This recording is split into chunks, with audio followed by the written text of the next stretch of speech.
Good afternoon, everybody. My name is Joshua Justice, the gallery coordinator, and on behalf of Mott Community College's Fine Arts Gallery and the Fine Arts Department, I welcome you all to Art Talk, a series of conversations that feature professional artists, historians, and educators sharing their insights into the creative process. We'd like to thank the Ballinger Trust for making this all possible, and we are incredibly pleased and honored to have Courtney Hayes with us today. Courtney is a graphic designer, a photographer, and a former student. Welcome. Thank you.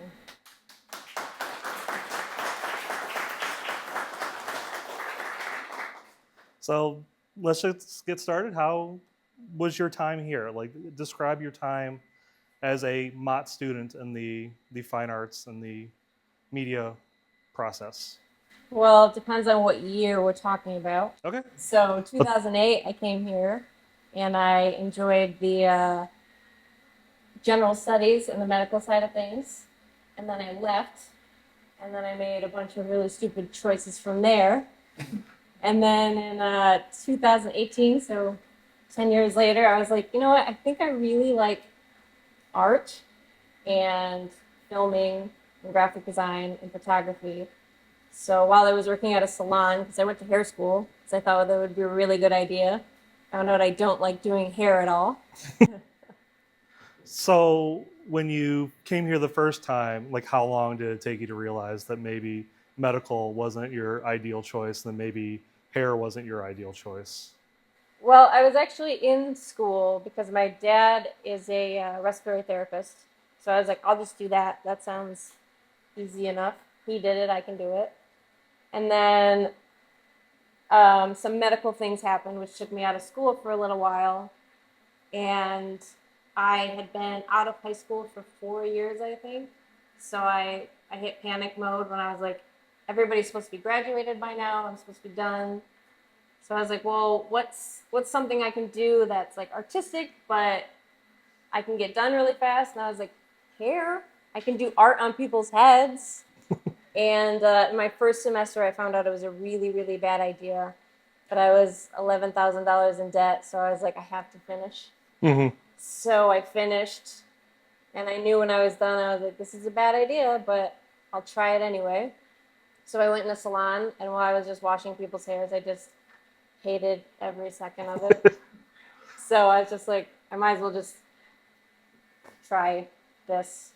I didn't think it was going to happen, but I just tried it anyway.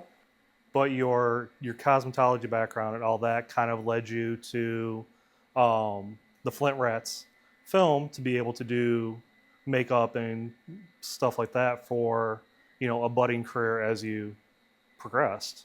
Yep, the mistakes I made brought me to Jimmy John's, which is how I met my friends that worked in Flint Rat Films. So I had always had a huge interest in video, and my friend that was working there at the time was like, oh, we're looking for actors for this movie if you want to be a part of it. So I tried out. Turned out they had already cast the role, but they didn't tell me, but I still showed up. But they hit me up and was just like, we saw that you do a lot of effects makeup. So they brought me on to do a lot of the blood gags. And I had brought my camera and I was like, oh, I'd like to shoot some of the B-roll stuff for it. And then somehow in that, I became head camera for Flint Rat Films on YouTube, if anybody's ever interested. It's really great. And then one of your films got some popularity, and you guys had your screening downtown. Yep. And you were an actor in that as well, Cocaine Stepdad. It's called Cocaine Stepdad. It was our first feature-length movie that we ever did. It was a lot of fun. A lot of it is filmed in Flint, so you can check it out on Amazon Prime or Tubi if you don't want to pay for it. Don't blame me if you don't want to pay for it.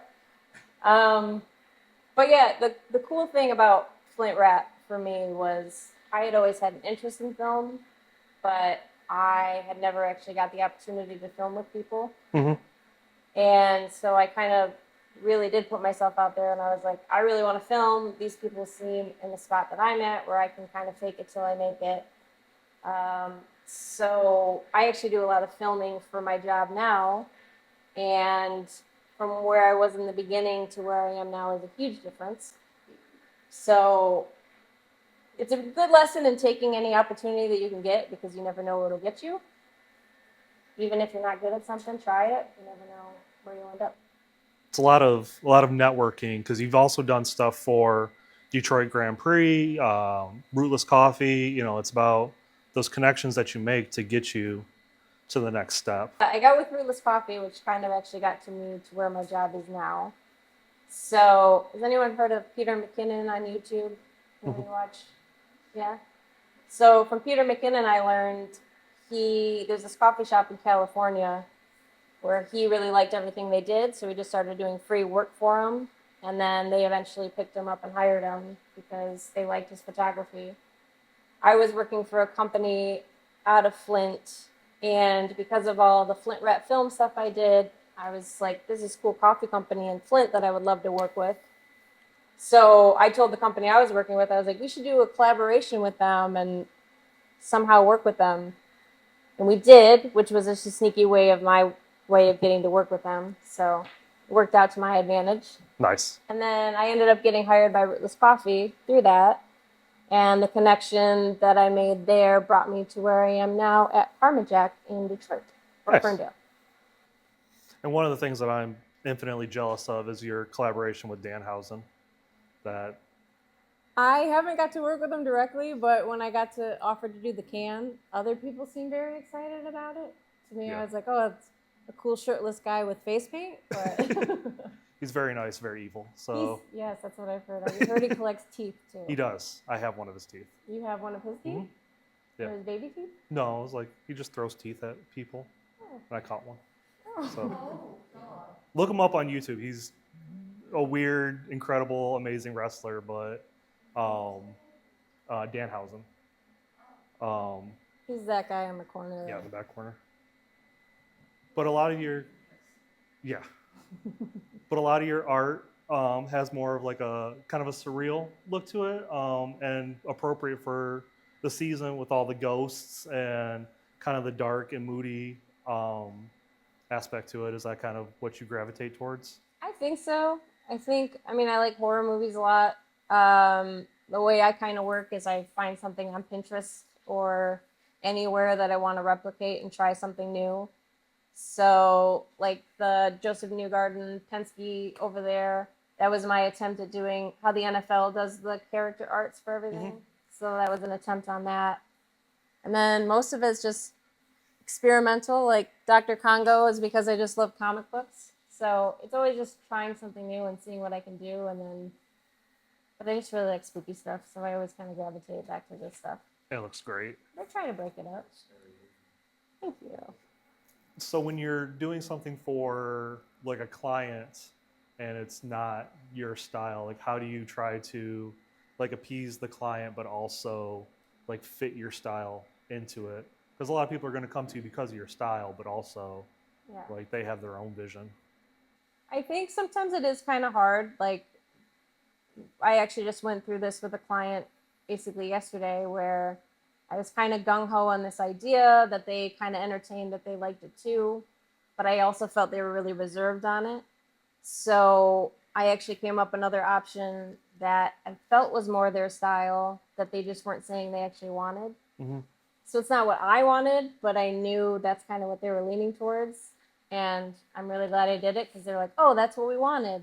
So it's like, if anything, it's a good lesson in being a chameleon and learning different things, because sometimes you do have to break your own mold and be like, I could try this, but now that only makes me better as a designer because I now know I can do this in addition to those things. And it's a constant learning process and pushing yourself to And sometimes try new it's things. boring. Mm-hmm. Sometimes it's very boring. But then that's when you do more of like the fan art, like your ghost up there, or stuff like this. I like dogs too. Mm-hmm. If you look, there's dog hairs in all the frames, so there's a little special touch to all of them. Yeah, it's when they unframe everything and find all the dog hairs, all the stuff that's like behind it if you can too. collect them all, you get a prize. A free dog. You get to pet my dog. So you were a non-traditional student, but then you also used your network connections to work with people like Corey Taylor and really get your name out to the community. So where would be like, what advice would you give to students that like are either just starting out or, you know, they have a couple years into it? Like, how would you like help them out to say like, you know, this is something you should try? My best advice would be to really try anything. So, when I was in school, I looked around at everybody else who was doing everything, and I was like, oh man, they're really good. They're the ones that are going to get the jobs. It's not going to be me. So I really struggled with that because, like I said, I was older than most people, and I just felt like there were so many talented people out there. So what makes me any more special than anybody else? But what I can say, I have taken every opportunity that has ever come my way. So when it came to filming, like I wasn't comfortable filming, but I did it anyway. When it came to graphic design, I got a job while I was in school, and they hired me to be a marketing director because they didn't have a plan. So I said, yeah, I'm totally qualified for that. And I kept learning as I went, and I built skills the entire way. So I know it sounds silly, the whole fake it till you make it, but it is very true. And I think it's very important to make connections and step outside of your comfort zone. Like the Greenway Outdoors poster that I did, I've done a lot of their stuff for the past 3 seasons, and it's because I met the people that found me, mutual friends, and then they've referred me to other people. So everything I've done is through other people and taking chances. I don't have a website. I've never built a portfolio. It's just through the connections that I've made. Maybe that'll bite me in the butt one day. But I think that's got me to where I am today. And I have a lot of great stories and memories, which is awesome. So So what kind of projects are you working on currently? building out this camera and figuring out how to use it. Nice. But yeah, so I work with Karma Jack. We're a creative digital advertising agency, marketing agency. I'm not good with SEO in Ferndale. And we're doing a lot of fun stuff. There's a lot of fun stuff on the horizon. We're really building up the photo video side of our company because that's something a lot of people like and have taken interest in. We've got to work with the Grand Prix, with Ram. Yeah, it's becoming even more of my favorite part of things because it's more unexplored. Mm-hmm. Where I love the design side, but I'm kind of ready for like the next level. So Very cool. we got some short films on the horizon as well. Good.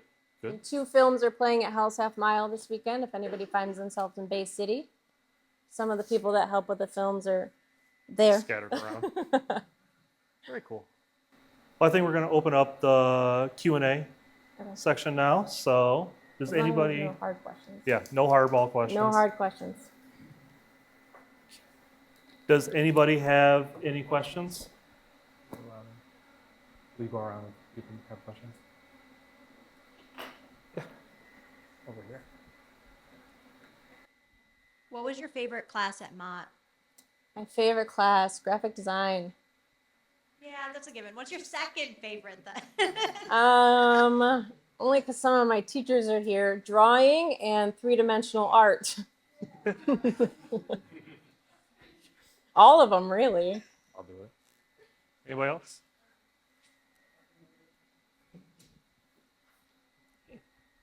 You said you came back to Mott for graphic design. Did you go beyond Mott for graphic design, or have you been doing this with your associates in graphic design? I transferred to U of M for about 2 semesters, I think. COVID kind of happened around that time. And then I got hired into that marketing job. So I kind of took a bet where I was like, I feel like I've learned the foundation and I'm ready to move forward. So, yeah, I kind of moved on from there. Anybody else? When you were taking art here at Mott, what was the one thing that kept you motivated when nothing else felt like it? Honestly, when you think about what you get to do every day, it's just really cool. Like, even though it was school, I was like, I get to sit here and draw. I didn't have to study. I had to make stuff, which sometimes is a lot of brain power, but it's really cool when you get to do what you love all the time. You get to make stuff. It's as fun as it gets. How do you really know that art was your calling, I guess? I didn't. I just really hoped it was. Fair enough. I just really liked it, so I was like, if I could make a living off this, I didn't think I would. I thought for sure there's no way, because doesn't that sound like the dream? But I knew it was what I love to do every day, so went for it. What else? Hi, Courtney. Hi. Longtime fan, first time caller. With what you do every day for work versus like going back to when you're in school, you're designing, whenever you're learning a thing, like there's like the homework aspect of being in school, designing or whatever. What advice do you have to people currently in school as to like how the stuff that might seem boring or mundane actually pays off later on? It said no hard questions. It's the best way to answer that. I think the biggest thing is like even the most mundane, boring tasks are still way better than anything else I've done. My worst days at work are my best days at any other job I've ever had. So even when it's like, you have to build ads for this metals company, and I'm like, that sounds terrible. But then I'm like, oh, I get to do this every day. And so even my boring tasks are the best thing that I could have asked for, even when I'm bored. Follow-up is for students, people that are in school learning. So like, what do you tell them as far as like, how does that stuff pay off down the road? Well, it's kind of the same answer. So even the most mundane things that you're going to do are just a building block to the next thing. So it's kind of what I said before too, of just like taking the opportunities even if they seem small. So like three-dimensional design was like way over my head. I was not very good at it, but I do think it helped. It was a building block to where I am now and understanding, looking at things from a different perspective. Even drawing, it's crazy how much I still draw with pencil every day before I even started to design. So even the classes that feel small will be an impact later on. Building blocks. Is that good? Okay, good. So I know that you said you got to do both graphic design and you do a lot of filmmaking. Have you ever been able to put that towards like commercial design? What'd you say? I'm sorry? Commercial design. Commercial design. What do you mean by that? So filmmaking for advertising specifically, because I know you said you did a lot of graphics and things for different companies. Oh yeah. Yep. So we've got to film things that we've used for ads. Some of it ends up on just like social media, which is still cool. But yeah, we got to do stuff that we use for ads and hopefully more on the horizon. What has been your favorite project that you've done so far? Personal or professionally? I don't know. From a person that always wanted to make films, probably making Cocaine Stepdad, because I know, I know, because that is a feature-length movie that I got to make with my friends. So from beginning to end, we worked really hard on it. We did it in one summer, and it was very scrappy, and we did what we could. And to see a final project after years of making things together, I think that felt really cool. What's your favorite art piece in this room that you've made? Favorite in this room? Oh man. Well, it depends on why we're asking. Because like that one, because there's a dog in it. That one, because there's a ghost on it. I don't know. I'd say the one that took me the most time was probably Joseph Newgarden over there, because I was really trying to replicate a different style. Yeah, maybe that one. What's your favorite? You don't have to answer. That one? What is like your preferred program for making stuff? And as someone that struggles to find a love for Adobe, I need to know what your least favorite Adobe product is and then your least favorite one, because we might have something in common. Okay, it's a good question. My favorite, and I think it's because it's a lot of photo work, is probably Photoshop, because I really like making like the movie posters. I like photo and graphics.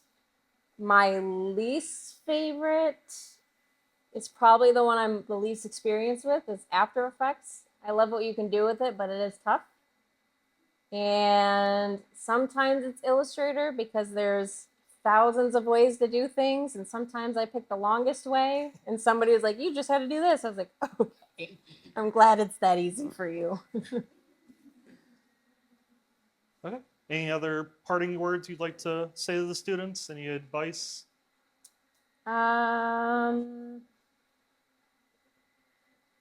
Like I said, just do what you love and take any opportunity, because you can do some really cool stuff if you just take some chances.